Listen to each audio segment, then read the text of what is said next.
Hello everyone, this is Deepak Singal. Welcome you all to live Shilp academy crafting live. आज का ये chapter होने वाला है दोस्तों, बहुत ही सिंपल, ह्यूमन सेटलमेंट्स। चैप्टर हम लोग पार्ट वन में भी पढ़ चुके थे।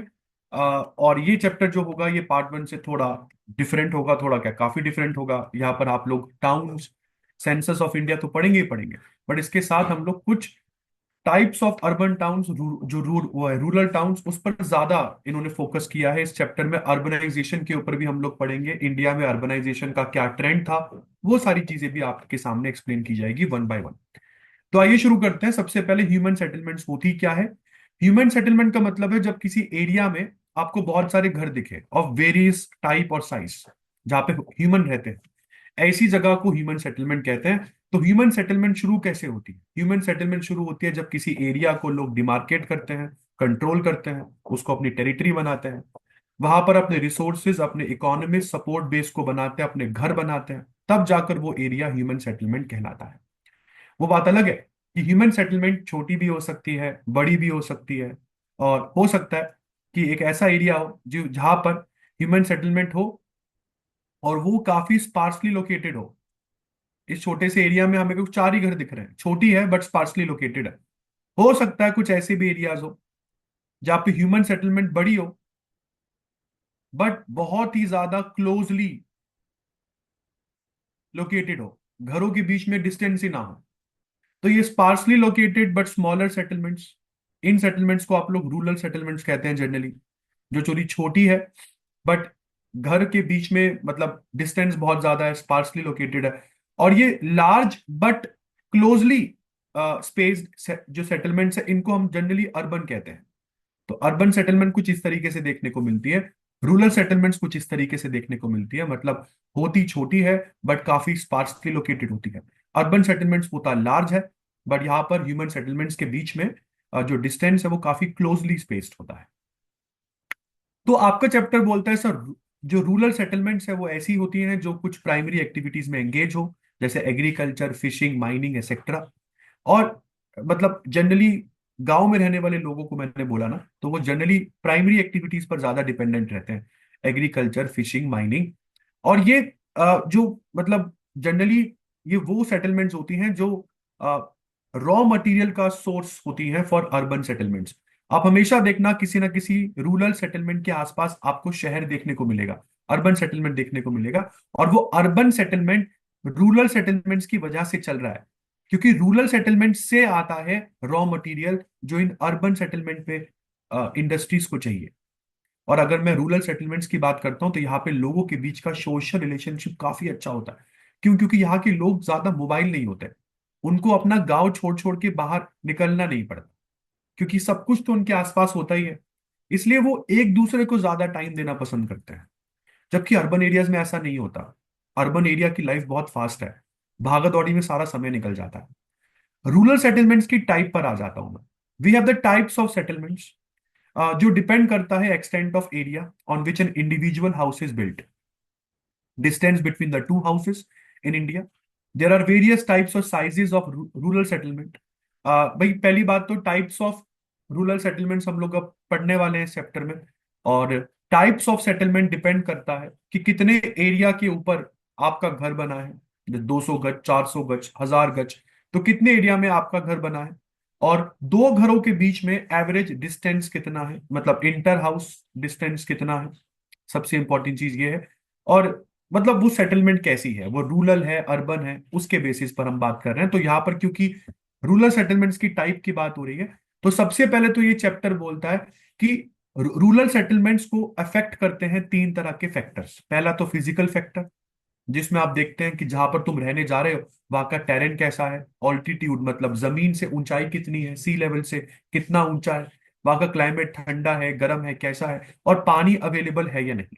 तो ये सब चीजें फिजिकल फैक्टर्स में आ जाती हैं। जहां पर ये सब ठीक ठाक होंगी वहां पे रूरल सेटलमेंट्स आपको अच्छी खासी देखने को मिलेंगी। दूसरा है कल्चरल और एथनिक फैक्टर्स। इसमें बेटा आपके सोसाइटी का सोशल स्ट्रक्चर कैसा है, कास्ट और रिलीजन के बेसिस पर भी मैंने रूरल सेटलमेंट्स देखी है कि ये हिंदुओं का गांव है, ये मुसलमानों का गांव है। तो कास्ट, रिलीजन, सोशल स्ट्रक्चर भी एक रूरल सेटलमेंट की टाइप को अफेक्ट करते हैं। और third most important, that is security factors. तो इंडिया में आपको रूरल सेटलमेंट्स जनरली चार तरीके के दिखे। पहला तो है क्लस्टर्ड एग्लोमेरेटेड, या इसको आप न्यूक्लिएटेड सेटलमेंट भी कह सकते हैं। क्या होता है? कुछ नहीं है, यहाँ पर जो घर बनते हैं वो काफी कॉम्पैक्ट होते हैं, मतलब वही मैंने बोला कि घर काफी कॉम्पैक्ट साइज के होते हैं, छोटे होते हैं, और एक दूसरे से काफी क्लोजली लोकेटेड होते हैं। मतलब घरों के बीच में ज्यादा स्पेस आपको देखने को नहीं मिलेगा। जनरली जो लिविंग स्पेस होता है, जैसे पार्क हो गया, तो लिविंग स्पेस आपके रहने के जो जगह है उससे अलग होता है यहाँ पर। मतलब सबका एक कॉमन लिविंग स्पेस हो गया एक तरीके से। तो लिविंग स्पेस जो है वो काफी डिस्टिंक्ट और सेपरेटेड होता है आपके फार्म्स, बार्न्स और पास्चर से। सॉरी, मैंने मैंने गलती बोल दिया। यहाँ पर फार्म्स, बार्न्स और पास्चर्स सबके कॉमन होते हैं, लिविंग स्पेस सबका अलग अलग होता है। तो लिविंग स्पेस सेपरेटेड है आपके फार्म से, बार्न्स और पास्चर्स, जो कि जनरली रूरल सेटलमेंट्स में हम नॉर्मली देखते हैं कि सभी के घर जो हैं उन्हीं के फार्म्स के अंदर बने हैं। बट ये क्लस्टर्ड और न्यूक्लिएटेड जो रूरल सेटलमेंट्स है, ये ऐसी होती हैं जो काफी कॉम्पैक्ट होती हैं, घरों के बीच में डिस्टेंस ज्यादा होता नहीं है दोस्तों। लिविंग जो प्लेस है वो जनरली फार्म्स, पांच और पास्चर से काफी सेपरेटेड होती है। तो ये सेटलमेंट, इस तरह की सेटलमेंट कभी के बाद एक बहुत ही क्लियर ज्योमेट्रिकल शेप आपके सामने रख देती है। जैसे यहां पर तो मैंने रेक्टेंगल बना दिया, कई कई जगह पर ये स्क्वायर भी देखने को मिलता है, कहीं कहीं पर आपको रेडियल, लीनियर। तो ये कॉग्लोमेरेटेड, एग्लोमेरेटेड या न्यूक्लिएटेड सेटलमेंट्स कभी को एक क्लियर पैटर्न, एक ज्योमेट्रिकल शेप दिखाती है। इंडिया में ये कहाँ पर लोकेटेड है? ऑफ कोर्स वहां पे जहां पर फर्टिलिटी ज्यादा होगी, और इंडिया की फर्टिलिटी है एलुवियल प्लेन्स, मतलब नॉर्दर्न प्लेन्स के ऊपर, या नॉर्थ ईस्टर्न स्टेट्स में ज्यादातर जो रूरल सेटलमेंट्स आपको देखने को मिलेंगी वो न्यूक्लिएटेड, क्लस्टर्ड या एग्लोमेरेटेड देखने को मिलेंगी। इसी के साथ साथ अगर हम बात करते हैं, इंडिया में एक तो बुंदेलखंड रीजन है, ठीक है, सेंट्रल इंडिया में बुंदेलखंड रीजन यूपी एमपी के सेंटर में पड़ता है ये, और दूसरा नागालैंड है। तो इन दोनों जगहों पर जो लोग हैं ना, वो इस तरह की सेटलमेंट्स में रहना पसंद करते हैं, कॉग्लोमरेटेड मतलब पास पास रहना पसंद करते हैं। क्यों? क्योंकि उनको लगता है सिक्योरिटी और डिफेंस के पर्पज से ज्यादा बेहतर है। कल को कुछ हो गया तो मैं किसी को बुला तो सकता हूं ना। तो बुंदेलखंड और नागालैंड में रहने वाले लोग ये पास पास रहना, विदाउट एनी स्पेस, जहाँ पे सबके बस लिविंग स्पेस ही अलग है, बाकी फार्म्स वगैरह सबके कॉमन है। मतलब एक ये मान के चलो कि इसी फार्म को आप लोगों ने छोटा छोटा डिवाइड कर रखा है फैमिली के हिसाब से, मगर लोग रहते सब इकट्ठा है एक जगह पर। लिविंग प्लेस सबके अलग अलग है, बट ज्यादा डिस्टेंस नहीं है लोगों के घरों के बीच में, जैसे हम अर्बन एरियाज में देखते हैं। तो वैसा ही है। तो नागालैंड और बुंदेलखंड के रीजन इस तरह रहना पसंद करते हैं क्योंकि उनको लगता है कि इससे डिफेंस और सिक्योरिटी उनकी एनहांस होगी, जल्दी से कोई जंगली जानवर अटैक करने की सोचेगा नहीं। राजस्थान में भी इस तरह की सेटलमेंट्स बनाई जाती है जहां पर पानी मिलता हो, मतलब वाटर रिसोर्सेज के पास में लोग रह लेते हैं अपना क्लस्टर और एग्लोमेरेटेड सेटलमेंट बनाकर। क्यों? क्योंकि वहां पर पानी की बहुत कमी है, और जितना भी पानी है उसका यूटिलाइजेशन मैक्सिमम और जुडिशियल तरीके से किया जा सके, सभी लोगों को उसका फायदा हो, इसलिए ये पानी के सोर्स के पास इस तरह की सेटलमेंट बना लेते हैं। उसके बाद दूसरी तरीके की रूरल सेटलमेंट दिखती है, सेमी क्लस्टर्ड या फ्रेगमेंटेड सेटलमेंट। बहुत अलग है जी। इसमें क्या होता है मैं आपको ये बता दूं, इस तरह की सेटलमेंट तब बनती है जब किसी लार्ज कॉम्पैक्ट विलेज से आपका फ्रेगमेंटेशन हो जाए। मतलब मान के चलो कि ये एक क्लस्टर्ड एक क्लस्टर्ड और एग्लोमेरेटेड सेटलमेंट है, यहाँ पे लोग रहते हैं इकट्ठा, ये सबकी लिविंग स्पेस है। और ये वाला इलाका जो है ये है आपके फार्म्स, आपकी सराउंडिंग्स, काफी ज्यादा डेंसली पॉपुलेटेड आपको दिख रहा होगा। लोग इस डेंसली पॉपुलेटेड रीजन में रह रह के थक गए हैं, रश लगता है, लोगों को लगता है यार मजा नहीं आ रहा, खुले में रहना है अपन को। तो वो क्या करते हैं, वो यहां से बाहर निकल जाते हैं और इसके बाहर अपना एक छोटा सा सेटलमेंट डेवलप कर लेते हैं। तो इस सेटलमेंट को, जो क्लस्टर्ड सेटलमेंट से बाहर है, जो फ्रेगमेंटेड है, ऐसी सेटलमेंट को आप जनरली फ्रेगमेंटेड या सेमी क्लस्टर्ड सेटलमेंट कहते हैं। तो मैंने वही बोला ना कि इस तरह की सेटलमेंट तब बनती है जब किसी लार्ज कॉम्पैक्ट विलेज से आप सेपरेट हो जाए। तो इस पूरे केस में एक या एक से ज्यादा सेक्शन जो है ना विलेज की सोसाइटी का, वो या तो चूज करता है खुद कि वो बाहर रह ले विलेज से, नहीं तो उनको बाहर निकाल दिया जाता है। अब उसके कई सारे रीजन हो सकते हैं, मैं उसमें नहीं जा रहा। बट आप ये मान के चलिए कि या तो इन्होंने बाहर रहना, ये इनकी चॉइस थी, नहीं तो बाहर रहना इनका कंपल्शन भी हो सकता है, बट ये रह बाहर रहे हैं एक विलेज से, मतलब एक डेंसली पॉपुलेटेड विलेज से ये लोग बाहर रह रहे हैं। और यहाँ पर जनरली एक डोमिनेंट कम्युनिटी जो है वो ही सारा जो सेंट्रल पार्ट है जो विलेज का, और जो मतलब एक डोमिनेंट कम्युनिटी आप देखते हैं कि इस तरह की सेटलमेंट्स में सारे जो रिसोर्सेज हैं वो अपने पास रख लेती है। सिंपल सी बात है ना कि इस छोटे से एरिया में अब जो डोमिनेंट कम्युनिटी होगी वो स्ट्रांग होगी ना, वो सारे रिसोर्सेज को अपने अपने कंट्रोल में रखेगी। जितने भी जो लोअर स्टेटा के लोग हैं, है ना, वो उनके इन्फ्लुएंस में रहेंगे, उनके डोमिनेशन में रहेंगे। और इस तरह की सेटलमेंट्स आपको गुजरात और राजस्थान में काफी कॉमनली देखने को मिल जाती है। तो छोटी छोटी एरियाज में अपने डोमिनेंस को बनाना आसान काम है, मतलब मैं बोलूं इस एरिया में अपने डोमिनेंस को क्रिएट करना आसान है। बट बड़े विलेज में एक कम्युनिटी का डोमिनेंस कभी नहीं होता। तो semi clustered settlement, fragmented settlements में आप जनरली एक डोमिनेंट कम्युनिटी को देखते हैं कि वो विलेज का मतलब एक सेंट्रल पार्ट डोमिनेट करती है। और यहाँ पे सबसे इंपॉर्टेंट चीज जो है, जो लोग हैं, छोटी छोटी स्टेटा के जो लोग हैं, वो outside the parts of the village वो रहना शुरू कर देते हैं। तो ये सब चीजें हमको यहाँ पर जो फ्रेगमेंटेड है और सेमी क्लस्टर्ड सेटलमेंट में देखने को मिलती है। उसके बाद हम चलते हैं बेटा हेमलेटेड सेटलमेंट्स की तरफ। हेमलेटेड सेटलमेंट्स तब बनती है जब एक विलेज का, मतलब मैं बोलूंगा एक विलेज का सेगमेंटेशन हो जाता है। क्यों? क्योंकि एथनिक और सोशल फैक्टर्स वहां पर काम करते हैं। मतलब settlements are fragmented into several units which are physically separated from each other. These units are locally known as Panna, Para, Palli, Nagla, Dhani. Each small settlement is a unit and has a number of houses. मतलब यार कभी के बाद आप देखते हो ना कि कुछ विलेज एथिकली सॉरी एथनिकली और सोशली बहुत अलग होती है। सोशल फैक्टर्स और एथनिक फैक्टर्स की वजह से अगर विलेज का बंटवारा हो जाए तो उसके बाद जो वो छोटी छोटी विलेजेस आपको देखने को मिलेंगी, इस तरह की विलेजेस को हम लोगों ने यहाँ पर हेमलेटेड सेटलमेंट्स का नाम दिया। इस तरह की विलेजेस को आप लोग लोकली पन्ना, पारा, पल्ली, नागला, धानी के नाम से पुकारते हैं। यहाँ पर आपको कुछ ग्रुप ऑफ हाउसेस दिख जाएंगे, सेवरल यूनिट्स ऑफ हैमलेट्स आज भी जो है वो मिलकर एक विलेज बनाते हैं। तो यहाँ पर हैमलेट्स बन रहे हैं, एक तरीके से अपने अपने ग्रुप बना लिए हैं लोगों ने। इसको हैमलेट्स कहा जाता है। इन सभी हैमलेट्स को अगर जोड़ दिया जाए तो एक विलेज बनेगी। इस तरह के हैमलेटेड सेटलमेंट्स काफी फेमस है, कॉमन है मिडिल और लोअर गंगा प्लेन्स में, छत्तीसगढ़ और हिमालय की लोअर वैलीज में। इसके बाद नेक्स्ट आपके पास आता है डिस्पर्स्ड सेटलमेंट या आइसोलेटेड सेटलमेंट, जो कि फोर्थ टाइप है रूरल सेटलमेंट का। इस सेटलमेंट में अगर हम देखें तो आप एक बहुत ही आइसोलेटेड हैमलेट आपको देखने को मिलेगी, बिल्कुल रिमोट जंगल्स में, बहुत ही स्मॉल हिल्स में, रिमोट जंगल्स, रिमोट एरियाज में आपको एक सेपरेटेड हैमलेट देखने को मिलेगी। और ये सेटलमेंट जो है ये क्यों बनती है? क्योंकि because of extremely fragmented terrain and land resource base of the heritable areas. भाई मान के चलो कि यहां पर लोग रहते हैं, छोटा सा एरिया है, आप यहां से बाहर निकले और बिल्कुल आइसोलेशन में आपने अपनी एक हैमलेट बसा ली, बिल्कुल इनकम्प्लीट आइसोलेशन। और क्यों ये आइसोलेशन? मतलब किसी रिमोट जंगल में, स्मॉल हिल्स में, कहीं ना कहीं ये हमें सेमी क्लस्टर्ड जैसा देखने को मिल रहा है। बट सेमी क्लस्टर्ड में लोग बाहर क्यों निकले थे, अगर हम यहाँ पर देखें।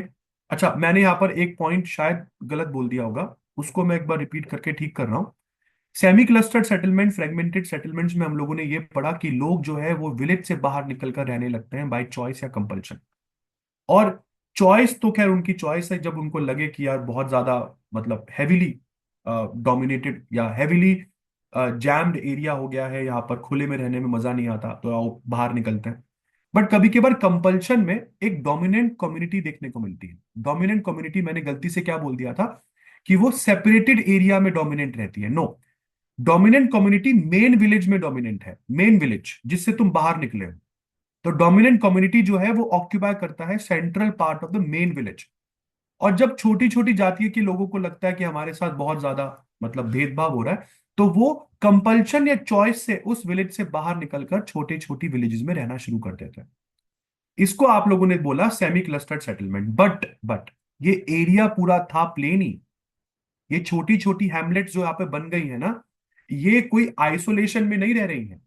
बट डिस्पर्स्ड सेटलमेंट्स में तो ये बिल्कुल कंप्लीट आइसोलेशन में चली जाती हैं। किसी छोटी सी पहाड़ी पे जाके रहना शुरू कर दिया, या जहाँ पे छोटे छोटे फार्म्स या पास्चर दिखे, या स्लोप्स पर रहना शुरू कर दिया। और जनरली रीजन क्यों है यहाँ पर? रीजन क्या है यहाँ पर? रीजन वो डोमिनेंट बिल्कुल कम्युनिटी का नहीं है।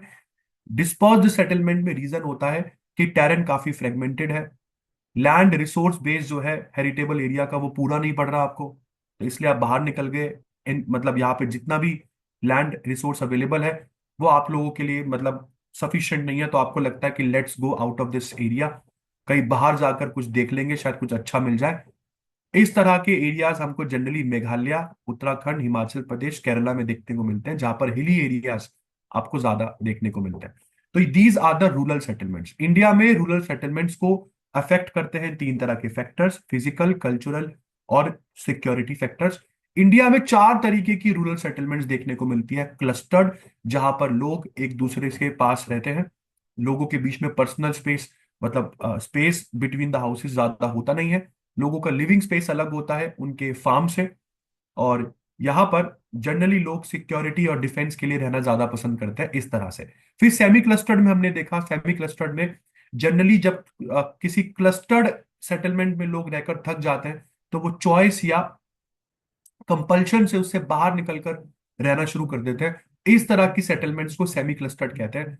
कभी कभार देखा जाता है कि सेमी क्लस्टर्ड सेटलमेंट्स इसलिए बनती है क्योंकि मेन विलेज में, जिस विलेज से वो बाहर निकले, उस विलेज में कोई कम्युनिटी काफी डोमिनेंट है, और वो डोमिनेंट कम्युनिटी की वजह से वो या तो मतलब अपनी फ्रीडम को एक्सरसाइज नहीं कर मतलब नहीं कर पा रहे होंगे, या रिसोर्सिस के ऊपर उनका कंट्रोल खत्म हो रहा होगा, इसलिए वो बाहर निकले। हेमलेटेड सेटलमेंट्स इसलिए बनती है क्योंकि एथनिक और सोशल फैक्टर्स बहुत काम करते हैं, तो लोग एथनिसिटी और सोशली सोचते हैं और अपने सोशल ग्रुप या अपने एथनिक ग्रुप के साथ अपना एक जगह पर इकट्ठा रहना पसंद करते हैं। तो इस तरीके से based upon your social factors and ethnicity अलग अलग तरीके के ग्रुप यहाँ पर बन जाते हैं।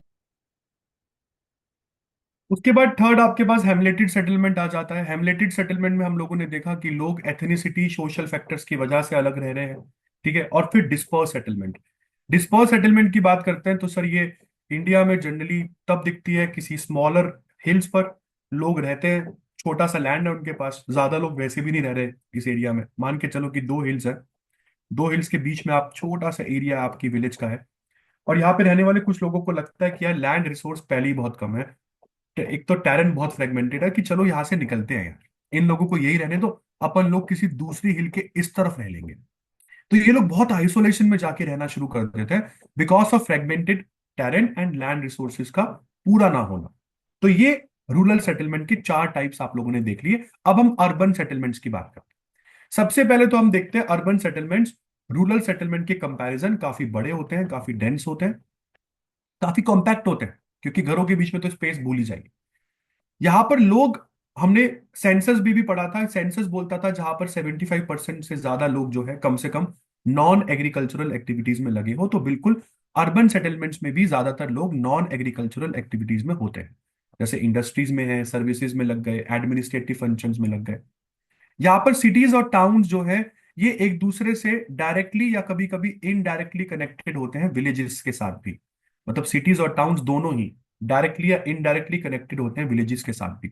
ये हम लोगों ने यहाँ पर पढ़ा था, अगर आपको याद आ रहा हो, कि रूरल सेटलमेंट जो है वो अर्बन सेटलमेंट को रॉ मटेरियल प्रोवाइड करवाती है।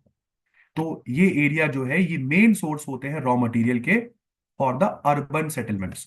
तो जो अर्बन एरियाज में रहने वाले लोग हैं वो डायरेक्टली या इनडायरेक्टली कभी कभी रूरल सेटलमेंट्स पर निर्भर होते हैं, तो इनके बीच का एक रिलेशन आपको डायरेक्टली और इनडायरेक्टली दोनों देखने को मिल जाएगा। क्यों? क्योंकि ये गुड्स एंड सर्विसेज एक दूसरे के साथ एक्सचेंज करते हैं। दे exchange goods and services with each other either directly और इनडायरेक्टली। अब हम बात करते हैं भारत में टाउन्स किस तरीके से इवॉल्व होते हैं। देखिए वैसे तो भारत में evolution of town pre historic time से ही आपको देखने को मिलता है। हड़प्पा, मोहिंजोदड़ो, इंडस वैली सिविलाइजेशन के कुछ इंपॉर्टेंट टाउन्स हैं, आज से 4000 साल पहले डेवलप हुए। उसके बाद यूरोपियंस आ जाते हैं, यूरोपियंस के आने के बाद इंडिया में टाउन्स के एवोल्यूशन में काफी अप्स एंड डाउन्स देखे जाते हैं। तो आइए बात करते हैं इंडिया में जो टाउन्स हैं, मैं उनको तीन तरह के ग्रुप्स में on the basis of their evolution divide कर सकता हूं। सबसे पहले टाउन्स तो है एंशियंट टाउन्स हैं, जो 2000 साल पहले डेवलप करे, और किसने करे? राजाओं ने करे, जैसे कि वाराणसी, प्रयागराज, पाटलिपुत्र, मदुरई। फिर आते हैं मिडेवल टाउन्स। मिडेवल टाउन्स वो टाउन्स हैं जो किसी किंगडम के हेडक्वार्टर के रूप में एमर्ज होते हैं इंडिया की मिडेवल हिस्ट्री में। जैसे कि दिल्ली सल्तनत के सुल्तान ने बना दिया या मुगल बादशाहों ने उसको डेवलप कर दिया। जैसे सूरत, तो खैर ये तो खैर अंग्रेजों के समय डेवलप हुआ। जैसे आगरा मैं कह सकता हूँ यहाँ पर एक प्रोविंशियल कैपिटल था। तो ये सब चीजें एक प्रोविंशियल हेडक्वार्टर्स के रूप में जो टाउन्स डेवलप करे दिल्ली सल्तनत के सुल्तानों ने और मुगल बादशाहों ने। फिर मॉडर्न टाउन्स आ जाते हैं। मॉडर्न टाउन्स वो टाउन्स हैं जो ब्रिटिशर्स और यूरोपियंस के इंडिया में आने के बाद डेवलप हुए। ये जनरली कोस्टल एरियाज के पास में ज्यादा थे, जैसे सूरत, दमन, गोवा, बॉम्बे, पौंडीचेरी, ये सब टाउन्स। बंगाल में कोलकाता जो है, ये सब चीजें, ये सब ब्रिटिश स्टाइल में डेवलप हुए और इन सबको मॉडर्न टाउन्स कहा जाता है। तो जनरली अगर मैं एक रूरल और एक अर्बन सेटलमेंट के बीच में डिफरेंस को ट्रेस करूं, तो मैं ये कह सकता हूं कि सर सबसे पहला डिफरेंस तो इकोनॉमिक एक्टिविटीज का होता है। रूरल सेटलमेंट में लोग ज्यादातर प्राइमरी एक्टिविटीज में होते हैं, तो अर्बन सेटलमेंट में लोग ज्यादातर ट्रांसपोर्टेशन, कम्युनिकेशन, मतलब नॉन एग्रीकल्चरल सर्विसेज में ज्यादा लोकेटेड होते हैं।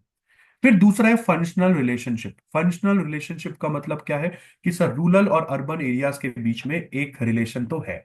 Rural areas raw material provide करता है अर्बन एरियाज को, और अर्बन एरियाज बदले में उसका फिनिश्ड गुड बनाकर इनको प्रोवाइड कर देता है। तो एक तरीके से दोनों के बीच में फंक्शनल रिलेशनशिप चलता है। उसके बाद सोशल रिलेशनशिप। रूरल एरियाज के लोग ज्यादातर, जैसे कि मैंने बोला, घर से बाहर नहीं निकलते हैं, मतलब अपने एरिया से बाहर नहीं निकलते क्योंकि उनको जरूरत नहीं होती। इसलिए रूरल एरियाज में लोगों के बीच का सोशल रिलेशंस आपको अच्छा देखने को मिलेगा। मगर अर्बन एरियाज में सोशल रिलेशंस काफी फॉर्मल होते हैं। हेलो, हाय, कैसे हो, बढ़िया है, आगे चले गए। क्यों? क्योंकि वहां पर लाइफ बहुत फास्ट है, कॉम्प्लेक्स है। लोगों को भागा दौड़ी करनी पड़ती है in order to sustain their livelihood. उसमें रूरल एरियाज में ऐसा कुछ नहीं। इसके बाद बात करते हैं आपके सेंसस के अकॉर्डिंग क्लासिफाई कैसे किया गया है टाउन्स को, पॉपुलेशन साइज में। भाई हमारा सेंसस तो इंडिया के टाउन्स को पॉपुलेशन साइज में डिवाइड करता है। जैसे सेंसस ऑफ इंडिया जो है वो इंडिया के अर्बन एरियाज को जो है वो अपना डिवाइड करता है बहुत सी कैटेगरी में। जैसे यहाँ पर 6 क्लासेस के बारे में हम लोग बात करने वाले हैं। जैसे सबसे पहला तो टाउन वो टाउन है जहां पर पॉपुलेशन 1 लाख से ज्यादा नहीं है। अगर कोई ऐसा टाउन आप लोगों को मिल मतलब दिखता है, अर्बन टाउन की बात कर रहा हूं मैं, उसकी रूरल एरिया की बात नहीं कर रहा हूं। If you find any urban town where the population is less than 1 lakh, तो उसको हमारा सेंसस सिटी बोलता है। सिटी या क्लास 1 टाउन कहता है। उसके बाद कुछ ऐसी सिटीज आती हैं जहां पर पॉपुलेशन 1 मिलियन से ज्यादा और 5 मिलियन से कम होती है। ऐसी सिटीज को मेट्रोपॉलिटन सिटीज कहते हैं। तो ये सेकंड कैटेगरी होगी एक तरीके से। फिर वो सिटीज आती हैं जहां पर पॉपुलेशन 5 मिलियन से ज्यादा होती है, तो उनको ये मेगा सिटीज या मेगालोपोलिस कहते हैं। अगर आपको याद आ रहा हो, मैंने बोला था group of megalopolis, metropolitan cities, इनको हम लोग जनरली ग्रुप ऑफ मेट्रोपॉलिटन कहते हैं। मेगालोपोलिस, ग्रुप ऑफ मेगालोपोलिस को हम लोग, एक वर्ड हमने और भी यूज किया था पिछले चैप्टर में जिसको हमने कॉन्बिनेशन कहा था। तो combination generally group of metropolitan cities होता है।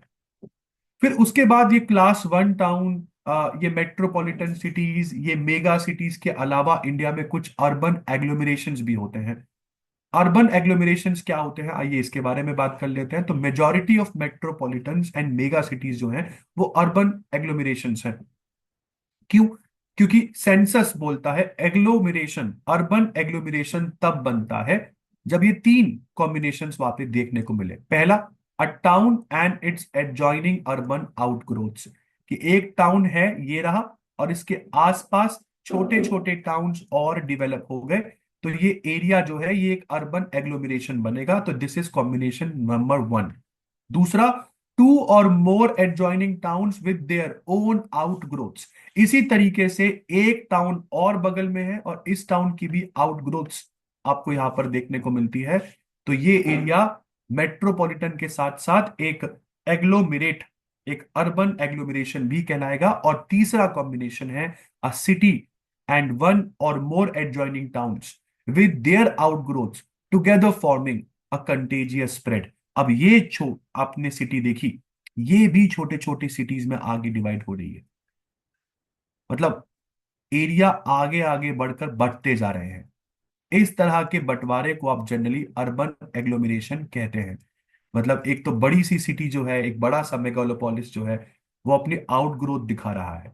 Like this A and B are big big cities, they are divided into their adjoining urban outgrowths. ठीक है, उसके बाद ये जिसमें बटे हैं वो भी आगे छोटे छोटे आउटग्रोथ में बट रहे हैं। तो इस तरह के कंप्लीट एरिया को हम लोग मेगालोपोलिस तो बोलते ही हैं, इसको हम लोग मेगा सिटीज तो कहते ही हैं, बट ऐसे एरिया को मेगा सिटी के साथ साथ हम अर्बन एग्लोमरेशन भी अगर बोले तो गलत नहीं होगा। क्यों? क्योंकि सेंसस बोलता है कि कोई भी अर्बन एग्लोमरेशन इन तीन कॉम्बिनेशंस के होने के बाद, अगर किसी भी एग्लोमरेशन में आपको ये तीनों कॉम्बिनेशन दिखते हैं तो उसको मैं अर्बन एग्लोमरेशन कह सकता हूं। जैसे हमारे चैप्टर में यहाँ पर एग्जाम्पल दे रखा है, बहुत इंपॉर्टेंट एग्जाम्पल दे रखा है ग्रेटर मुंबई का। ग्रेटर मुंबई जो है ये सबसे बड़ा अर्बन एग्लोमरेशन है। 18.4 मिलियन पीपल यहाँ पर रहते हैं। इसके बाद बाद मतलब ग्रेटर मुंबई के बाद दिल्ली, कोलकाता, चेन्नई, बेंगलुरु, हैदराबाद, ये कुछ अदर मेगा सिटीज हैं जिनको मैं एग्लोमरेशन कह सकता हूं। उसके बाद यार देखो, किसी भी अर्बन टाउन को फंक्शंस के बेसिस पर डिवाइड किया जा सकता है। जैसे एडमिनिस्ट्रेटिव टाउन्स जनरली कैपिटल्स होती हैं। किसी भी स्टेट की कैपिटल को एडमिनिस्ट्रेटिव सिटी या टाउन कह सकते हो। क्यों? क्योंकि वहां पर आपको मतलब हेडक्वार्टर्स दिखेंगे सभी गवर्नमेंट ऑफिस के, डिपार्टमेंट्स वहां पर आपको दिखेंगे, गवर्नमेंट डिपार्टमेंट्स। जैसे अपने क्या कहते हैं, दिल्ली, चंडीगढ़, भोपाल, शिलोंग, गुवाहाटी, इम्फाल, तो जितने भी इंडिया में कैपिटल्स हैं वो सब एडमिनिस्ट्रेटिव टाउन्स हैं। उसके बाद इंडस्ट्रियल टाउन्स, ये वो टाउन्स होते हैं जो इंडस्ट्रीज की वजह से चल रहे हैं या जाने जाते हैं। जैसे जमशेदपुर, इसको टाटा नगर कहते हैं हम लोग, क्योंकि टाटा इंडस्ट्री का बेस है यहाँ। सालेम, कोयम्बतूर, मोदी नगर, भिलाई, दुर्गापुर, यहाँ पर स्टील इंडस्ट्रीज हैं काफी ज्यादा। तो ये इंडस्ट्रियल टाउन्स हो जाते हैं। फिर ट्रांसपोर्ट टाउन्स आते हैं, जो मतलब ऐसे टाउन जिनका मेन फंक्शन ही ट्रांसपोर्टेशन हो। जैसे पोर्ट, कोस्टल एरियाज के आसपास के टाउन्स, ये पोर्ट टाउन्स क्यों कहलाते हैं? क्योंकि इनका मेन फंक्शन ही ट्रांसपोर्टेशन है। जैसे कांडला, कोझिकोडे, विशाखापट्टनम। फिर आते हैं कमर्शियल टाउन्स। कमर्शियल टाउन्स वो है जिनका मेन फंक्शन है ट्रेड एंड कॉमर्स, जैसे Kolkata, Saharanpur, Satna. Then we have mining towns, जिनका मेन फंक्शन माइनिंग है। जैसे अंकलेश्वर, सिंगरौली, डिगबोई, डिगबोई असम में है, पेट्रोलियम की माइनिंग के लिए जाना जाता है। रानीगंज, कोयले के लिए, Jharia. So these are called mining towns. फिर गैरिसन टाउन्स आते हैं जहां पर आर्मी रहती है। जैसे जलंधर, अंबाला, अंबाला कैंट एरिया है तो वहां पे आर्मी रहती है। Mhow, Meerut. So all these are the garrison towns. फिर एजुकेशनल टाउन्स आते हैं जो इंपॉर्टेंट है एजुकेशनल सेंटर्स के लिए। जैसे कोटा, कोटा है Roorkee, Varanasi, Aligarh. Then we have religious and cultural town जो अपने स्पिरिचुअलिटी के लिए फेमस है। जैसे वाराणसी, मथुरा, वृंदावन, अमृतसर, मदुरई, पुरी, अजमेर, तिरुपति नाथ बालाजी।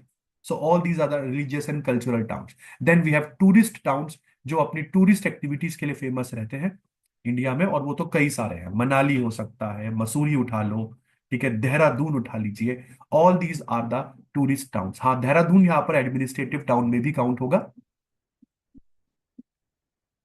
सॉरी। अब आगे चलते हैं। गवर्नमेंट ऑफ इंडिया ने एक स्मार्ट सिटीज मिशन चलाया था। स्मार्ट सिटी मिशन दोस्तों 2015 में लॉन्च किया गया था, और इसका ऑब्जेक्टिव क्या था कि एक सिटी को प्रमोट करना, एक सिटी को इस हद तक प्रमोट करना कि उस सिटी में कोर इंफ्रास्ट्रक्चर डेवलप हो सके।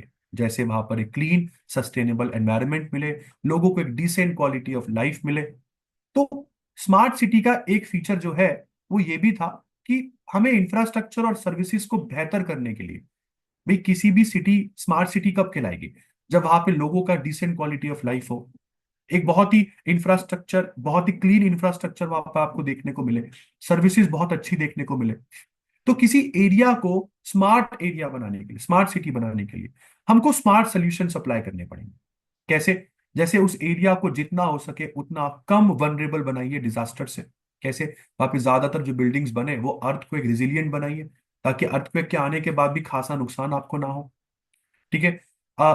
रिसोर्सेस को जितना हो सके उतना कम से कम यूज करके ज्यादा से ज्यादा फायदा करने की कोशिश कीजिए। कहते हैं ना कि रिसोर्सेस को सस्टेनेबली यूज कीजिए। सस्टेनेबल यूज का मतलब क्या है? Using in such a manner कि आने वाली जनरेशन को भी तो मिले, और सबको अफोर्डेबल सर्विसेज प्रोवाइड करवाएं। ऐसा ना हो कि वो स्मार्ट सिटी है तो वो महंगी है, ऐसा नहीं होना चाहिए। तो फोकस जनरली सस्टेनेबल और इंक्लूसिव डेवलपमेंट पे होना चाहिए, तभी वो एक सिटी एक स्मार्ट सिटी बन पाएगी। तो ये गवर्नमेंट ऑफ इंडिया का प्रोजेक्ट है, हर सिटी को स्मार्ट बनाना।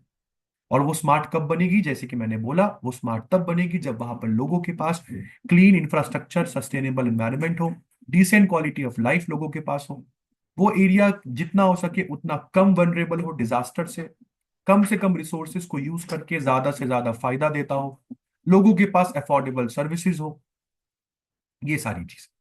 अब हम बात करते हैं इंडिया में अर्बनाइजेशन।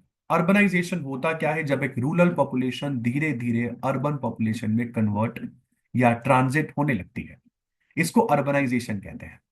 तो अर्बनाइजेशन इंडिया में कहां तक पहुंचा, इसको कैसे जांचते हैं? तो level of urbanisation generally measure किया जाता है परसेंटेज में, कि इंडिया की टोटल पॉपुलेशन में कितना पॉपुलेशन अब अर्बन एरिया में रहना शुरू हो गया है। इंडिया में लेवल ऑफ अर्बनाइजेशन जो है वो काफी कम है, जितना डेवलप्ड कंट्री में होना चाहिए उससे काफी कम है। क्योंकि 2011 के सेंसस के हिसाब से अगर हम देखें, तो इंडिया में अगर 100 लोग रहते हैं टोटल में, तो केवल 31 लोग ही अर्बन एरियाज में रहते हैं, मतलब 69 लोग जो है they are living in rural areas even now. तो आइए इंडिया में अर्बनाइजेशन के ट्रेंड को समझते हैं, जो कि लास्ट टॉपिक है चैप्टर का। इंडिया में अर्बनाइजेशन का ट्रेंड 1901 से शुरू हो जाता है। कहते हैं 1901 में केवल 10% लोग, या मान लो राउंड फिगर करके 11% लोग ही टाउन्स या अर्बन एरियाज में रहते थे, जो 2011 आते आते 31.16% हो गए। तो देखा जाए ओवर द टाइम इंडिया में अर्बनाइजेशन तो बढ़ रहा है। तो टोटल अर्बन पॉपुलेशन इंडिया की 20th सेंचुरी के दौरान, 20th सेंचुरी के दौरान 11 फोल्ड बढ़ी है, मतलब 11 गुना बढ़ी है इंडिया की total urban population. Twentieth century में अगर हम देखें तो 11 गुना बढ़ी है। अर्बन टाउन्स काफी एनलार्ज हुए हैं, इंडिया में नए नए टाउन्स डेवलप हुए हैं। इन सब की वजह से इंडिया में अर्बन पॉपुलेशन की ग्रोथ और अर्बनाइजेशन हो पाया है। देखो, अगर अर्बनाइजेशन को बढ़ाना है तो आपको नए नए टाउन्स तो बनाने पड़ेंगे ना, एग्जिस्टिंग टाउन्स को एनलार्ज करना पड़ेगा ना।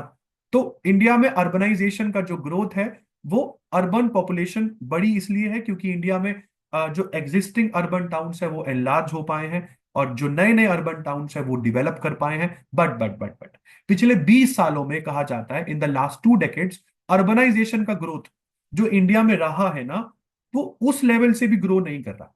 इंडिया का अर्बनाइजेशन का ग्रोथ कहीं ना कहीं रुक गया है in the last 2 decades. Clustered agglomerated और न्यूक्लिएटेड सेटलमेंट्स, मैंने आपको बताया था कि लोग वैसे रहते इकट्ठा है, सारे सब इकट्ठा रहते हैं, बट इन लोगों की फार्म्स इनके साथ में नहीं है, इनके फार्म्स, इनके बांध सब इनके लिविंग स्पेस से अलग है। जैसे मान के चलो कि यहाँ पर सभी के फार्म्स कटे हुए हैं, सभी के फार्म्स इकट्ठा और सबका लिविंग स्पेस एक साथ, ऐसी सेटलमेंट को एग्लोमेरेटेड या क्लस्टर्ड कहते हैं। सेमी क्लस्टर्ड में मैंने आपको बताया था कि लोग, ये है आपके विलेज का मेन सेंटर, लोग यहीं पे रहते हैं, बट कुछ लोग इस मेन सेंटर से निकलकर बाहर रहने लगते हैं। ऐसी विलेज को आप लोग जनरली सेमी क्लस्टर्ड कहते हैं। क्यों? यहां पर हो सकता है कि लोग बाहर निकले हैं बिकॉज ऑफ देयर विश या कंपल्शन। जनरली यहाँ पर जो मेन सेंटर ऑफ विलेज होता है वो किसी डोमिनेंट सोसाइटी के पास होता है। उसके बाद हम लोगों ने हेमलेटेड सेटलमेंट्स पढ़ी। हेमलेटेड सेटलमेंट्स में अगेन मैं रिपीट कर रहा हूँ, क्या है?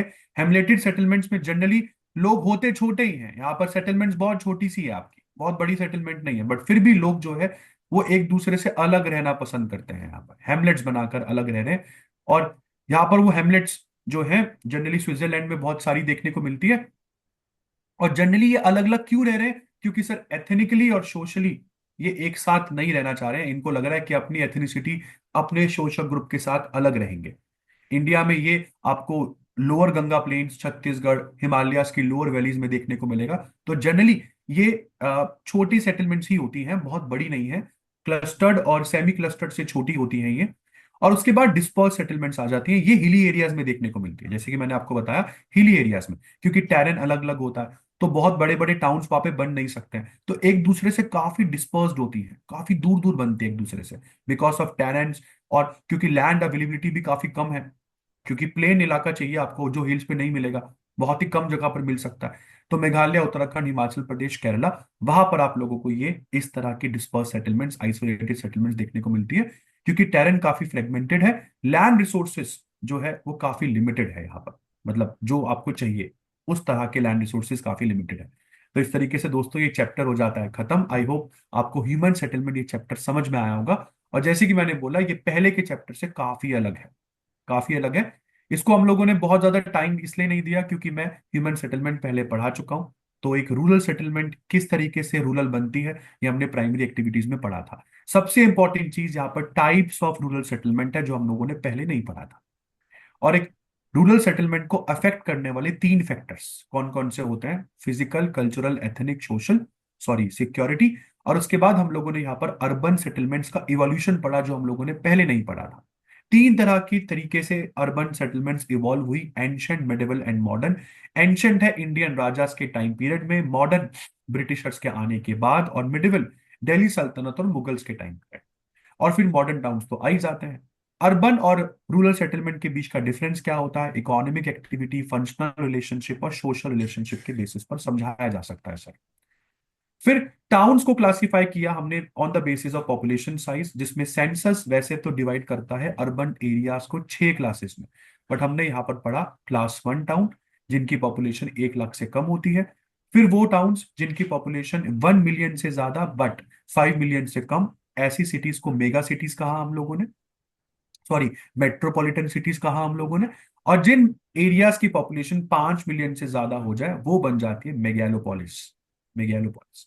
और अर्बन एग्लोमरेशन जनरली बहुत सारी मेट्रोपॉलिटन सिटीज, बहुत सारी मेगा सिटीज धीरे धीरे अर्बन एग्लोमरेशन कहलाती हैं। क्यों? क्योंकि हमारा सेंसस कहता है कि कोई मेट्रोपॉलिटन सिटी और मेगा सिटी अर्बन एग्लोमरेशन तब कहलाएगी जब उसमें ये तीनों फैक्टर्स देखे जाए, कि एक टाउन और एडजॉइनिंग टाउन अपने अर्बन ग्रोथ के साथ देख रहा है। इसको आउट ग्रोथ कहते हैं जनरली। All of these things are called out growth. तो एक मेन जो मेट्रोपॉलिटन सिटी है वो अपने आउट ग्रोथ दिखा रही है, छोटे छोटे टाउन्स बाहर डेवलप हो गए, और छोटे छोटे टाउन अपने सब टाउन में डिवाइड हो गए हैं। तो ये जो आउट ग्रोथ का पैटर्न है ये कंटिन्यू होता है। ऐसी चीज को, ये कंटिन्यू स्प्रेड में चल रहा है, ऐसे टाउन को फिर हम एग्लोमेरेट टाउन कह सकते हैं, अर्बन एग्लोमेरेट। एग्जाम्पल में हमारे पास ग्रेटर मुंबई, दिल्ली, कोलकाता, चेन्नई, बेंगलुरु, हैदराबाद है। और इसी के बाद अर्बन टाउन्स को डिवाइड किया on the basis of functions. And smart city mission बहुत इंपॉर्टेंट है, 2015 में गवर्नमेंट ऑफ इंडिया ने लॉन्च किया था, जब एनडीए गवर्नमेंट पावर में आई थी in the year 2014। I am talking about prime minister Narendra Modi. Urbanisation किसको बोलते हैं, और इंडिया में अर्बनाइजेशन के ट्रेंड्स कैसे हैं? वैसे तो 1901 से इंडिया में अर्बनाइजेशन ऑन द राइज है, बट लास्ट 2 डेकेड्स में अर्बनाइजेशन का ट्रेंड या ग्रोथ घटा है। And this is the end of the chapter, that is chapter number 4 on your geography booklet number 2। मिलते हैं नेक्स्ट वीडियो में with the chapter number 5। Till then good bye, take care, this is Deepak Singal signing of.